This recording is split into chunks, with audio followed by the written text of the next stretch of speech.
I thrashed and struggled, trying to break free from the creature's grip, but it was no use. The sea creature was too strong, too relentless in its pursuit of its prey. As the cold water closed over my head, I knew that I was doomed. But then, as quickly as it had attacked me, the creature released its hold, disappearing back into the depths with a powerful flick of its tail. Gasping for air, I clung to the side of the boat, my heart pounding in my chest, as I realized from that moment on, I knew that my life would never be the same. The sea creature, known as peeping-eyed isolation, had shown me the raw power of nature and our minds. Welcome to today's episode. I'm your host, Darian. And in today's episode of Sea of Nerves, we will discuss our sea creature known as peeping-eyed isolation, where we explore the depths of our emotions and experiences. Today, we'll be diving into the metaphorical sea of isolation, trauma, and triggers, and how they can pull us overboard like a sea creature.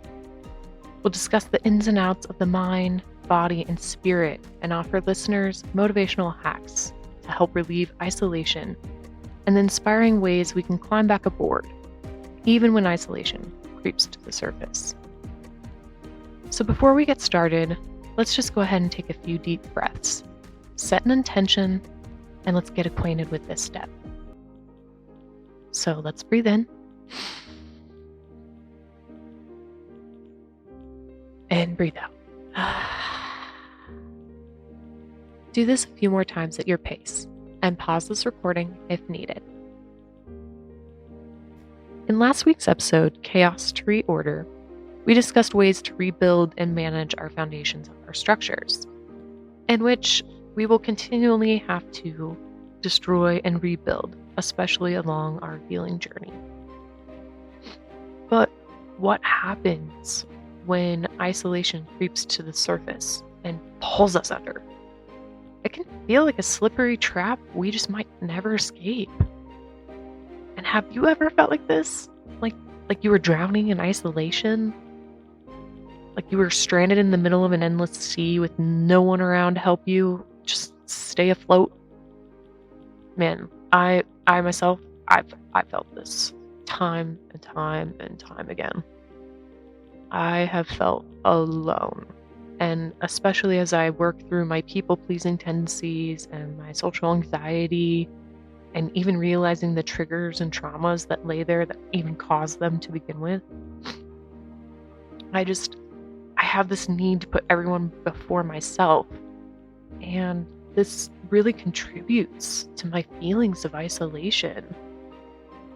And isolation can be a powerful force that pulls us under and makes it difficult to navigate the waters of life.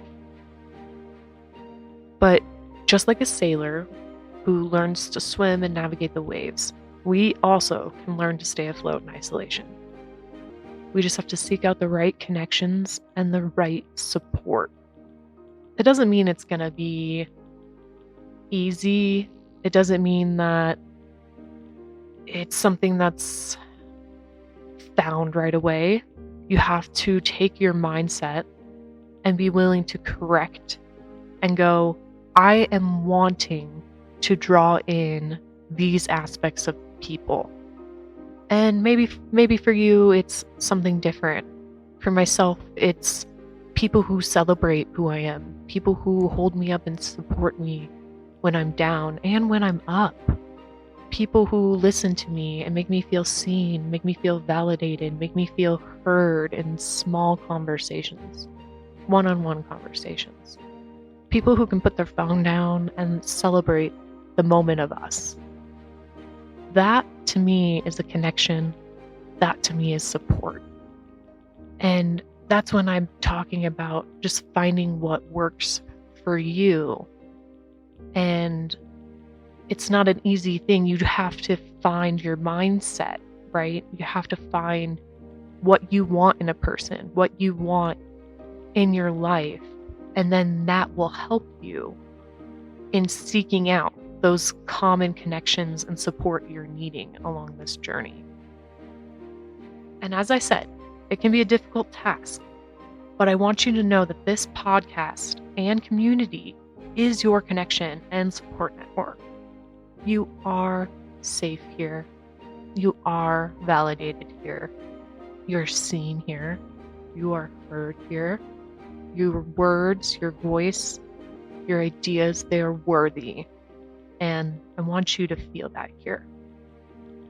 That if everything else feels hopeless, I do hope that you can come here and feel that need and support, that connection that you can come here at any time to find. And I really hope that you do so. As isolation can be a tricky thing to navigate, though. At first, it can seem like a peaceful retreat from the chaos of the world, as isolation will create the most beautiful of creatures, from human birth, to motion pictures, to music, hell, any form of separation births magic. And isolation is also a form of self-care if we do it in the right doses.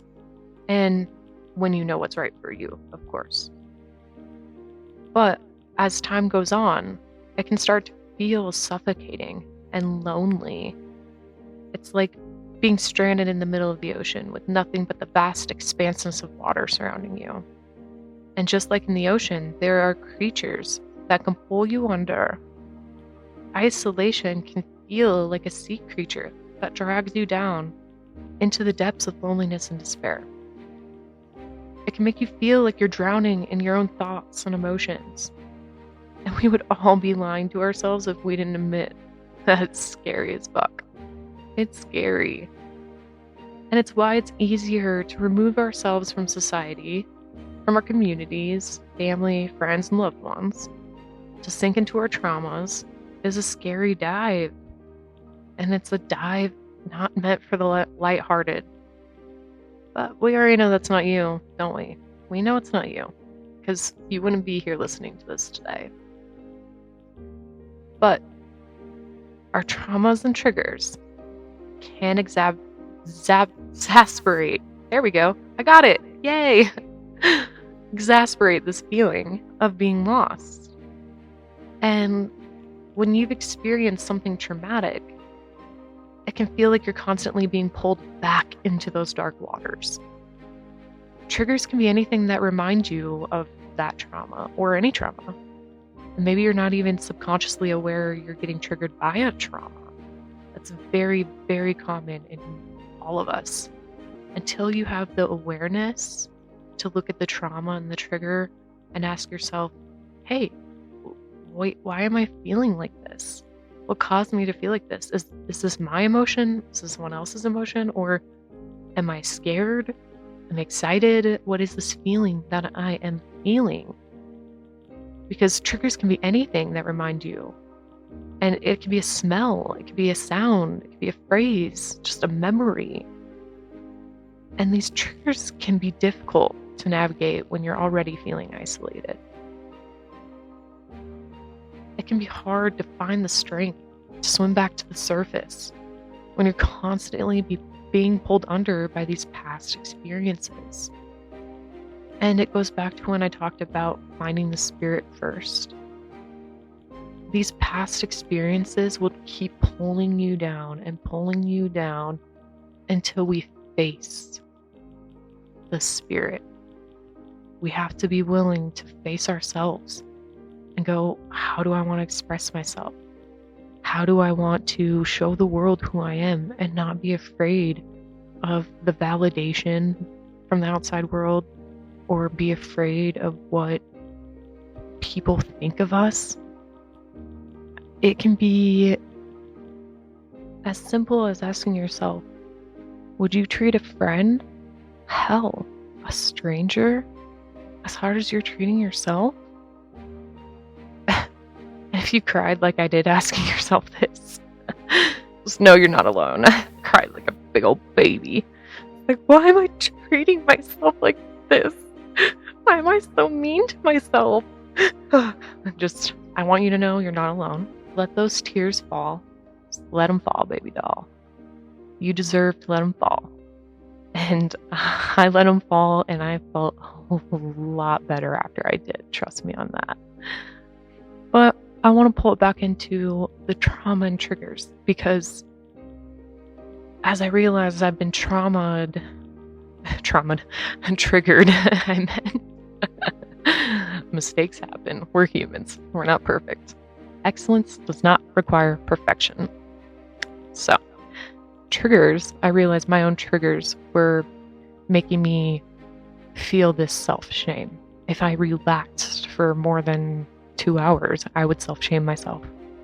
And then I would be upset at myself because I would notice I'd be telling myself, I don't deserve to relax. I got all this other stuff to do. I don't deserve this. I need to go do this stuff. I have way more stuff that I need to do. I don't need this. I should be doing this. And then I realized I'm in the hustle mentality of our culture. And my trigger had caused me to feel that way. My trigger had caused me to not allow myself to relax, even though I wanted to, even though I needed to, even though I felt like it. Plain and simple. And those trauma and triggers can feel like that sea creature that drags us under. It can feel and leave us feeling like we're stuck in a whirlpool, unable to escape that powerful current of pain and suffering. Triggers can act like the tentacles that wrap around us, dragging us down into the depths, into the emotions, into the memories. But as I said, sailors learn. And they also learn to avoid the dangerous waters and to steer clear of the sea creatures. And we too can learn to recognize our triggers and navigate around them. And that's what I was trying to express earlier, is learning how to navigate around certain things that you have to be aware and recognize that are triggering you. Just like my example of me not being able to rest. It's a trigger for me. I was born into a household that demanded you worked, that demanded you be outside the second you got home from school, that demanded you never set up like 1 foot down, honestly, like that you never sit down. I was born into that culture, and I was called lazy if I even sat down for 30 minutes. I was called lazy from adults that should have been supporting my relaxation process, and if not doing it with me. But instead I got self-shamed, and it's why it's a trigger for me today. It's also why I like the sea creature metaphor. It's just a powerful way to understand the effects of isolation. It's the sea creature, just like it, isolation can sneak up on you, and before you know it, you're struggling to keep your head above water. And I want to explore this metaphor just a little more deeply and talk about how it relates to our experience of isolation. Because isolation can take many forms. It can be a physical isolation to an emotional isolation. Physical isolation can happen when we're alone in a place with no one around, while an emotional isolation can happen even when we're surrounded by people, but we don't even feel connected to them. And that's when I also said to make sure that who you're connecting with, that they're your people. Know that you can draw the right people into you. The right people will always find you. And I don't know when the last time you might have asked yourself this, but take a look around. Maybe name 5 important people to you that really fit the bill of what your description of a friend or a loved one is, or community, or a support network, write that down and then list 5 people. Do they match with that? And hopefully they do. And that'd be great, because boom, there's your experience and your example of how you already have the support network that supports you, and how you've already drawn in and simply found these people. At least that's been my own experience. I know the top 5 people for me, simply, they just found me and I found them. And I wasn't out looking for them. I wasn't trying to force life to happen. I simply found them.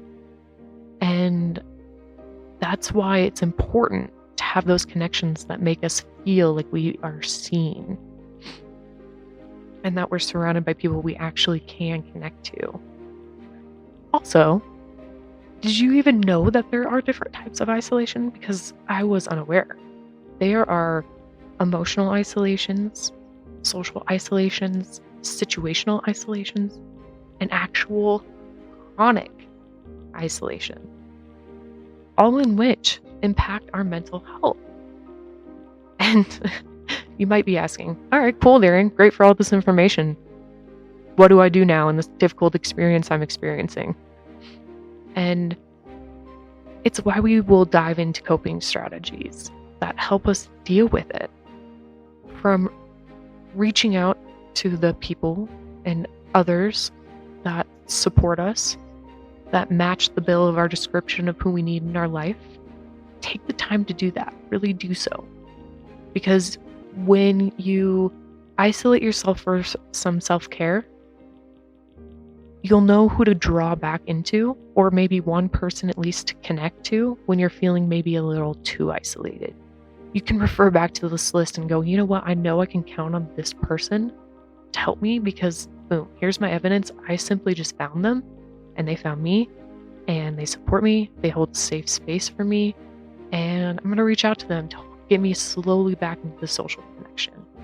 That way isolation doesn't stick around. And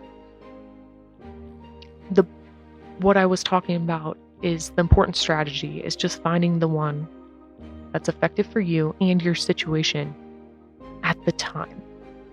Because as we talked about in the last episode, we're going to always have to rebuild and restructure. So that might mean you're going to have to, maybe in a week or 2 weeks or 2 months or 2 years, you're going to have to rebuild who you think is a friend, who you think is a loved one. Because you're going to keep growing, you're going to keep evolving. And maybe the group or the support group or the community that felt right even 2 days ago isn't right for you anymore because you grew. And that's a good thing. That's how you know you're in the growth mindset of healing yourself. And if you did catch last week's episode, I did also discuss about trying to reform my own morning rituals. And self-care strategies look like developing a routine, practicing self-care. And that's where I'm talking about my morning rituals, because it was the first thing I realized is what I needed to do to help myself in coping with my own isolation. And not only isolation, but the loss of identity I felt when I was diagnosed with my movement disorder. The morning ritual I once had of getting up and going to morning clients and having a full packed day of daily things and a work and career life disappeared. It just disappeared before my eyes, and I felt isolated. I felt disconnected from the world. I felt like I was watching the world happen, and I was just inside these four walls, trapped. And I just, it's like I said, it's a scary feeling. And until I dove into what I needed to do for myself, that's when I actually started feeling relief upon my healing journey. And that's when I was bringing in my morning ritual, looping that back in. Because once I realized that how I was waking up and starting my day and realizing that's how it's going to determine the rest of my day. How we wake up and start our day determines the rest of our day. It's scientifically proven. And I realized I woke up, placed myself in the belly of isolation, and guess what? I stayed there. And of course I stayed there because we are what we attract. I was attracting isolation first thing in the morning, so I attracted isolation the rest of the day into the evening and into the next days and going forth. And until I looked at that awareness, until I looked at that trauma, that trigger, that scary thing I didn't want to look at, that sea creature, I didn't even realize I was doing this. And now I'm able to be here with you today to help you along your healing journey because I made one small change. Not one small change, right? I mean, I had to go through a couple triggers to get to this trigger as well. So I shouldn't say one small change. That's not fair to you guys to go, it's only one small thing, but it is one small thing. It's one small thing after another small thing after another small thing. And I like just focusing on those small steps. So if you're like me, maybe just focusing on that morning ritual was your first step in going, okay, this isn't a good way to start my day. Maybe you weren't even aware you started your day like I did. And maybe that explains why you feel isolated. Whatever the situation is for you, I hope you can know that you can come back to this podcast, and I hope you can face it with encouragement and empowerment like I know you can. I know it's scary. I know it's not something maybe that we all want to do, but as they say, if it was easy, everyone would do it. But we all do deserve to have what we want in life. And that includes friends, a social life, and there's nothing wrong with asking for help and or making that first step. And if you even aren't sure where to start yet, go ahead and direct message me. Go ahead and ask me, hey, Darian, you know what? I am so lost. I feel like I understood what you were saying, or heard what you I feel like I heard what you were excuse me. Oh my Lord. This is part of the dystonia, just mixing up my sentences because I'm passionate to get this across. But going back, I'm trying to say, feel free to direct message me or email me, contact me in any way, and ask me like, hey, I heard you, but I don't understand fully. I don't know what first step to take. I'm here for you. That's what this podcast is here for. And that's maybe just the first step that you are acknowledging you want more. It's right there. Just direct messaging me and going, hey, I don't know where to start. Can you help me? That's one small step. Even just listening to this is just a small step. And I hope you can feel that support and community as you bring yourself back aboard out of isolation and know that you are here and you're not alone. In conclusion, isolation can be a powerful force in our lives, but it doesn't have to be a negative one. By understanding the different forms of isolation, our sea monster metaphor, and our coping strategies we can use, we can navigate this challenging experience, and we can come out the other side stronger and more resilient.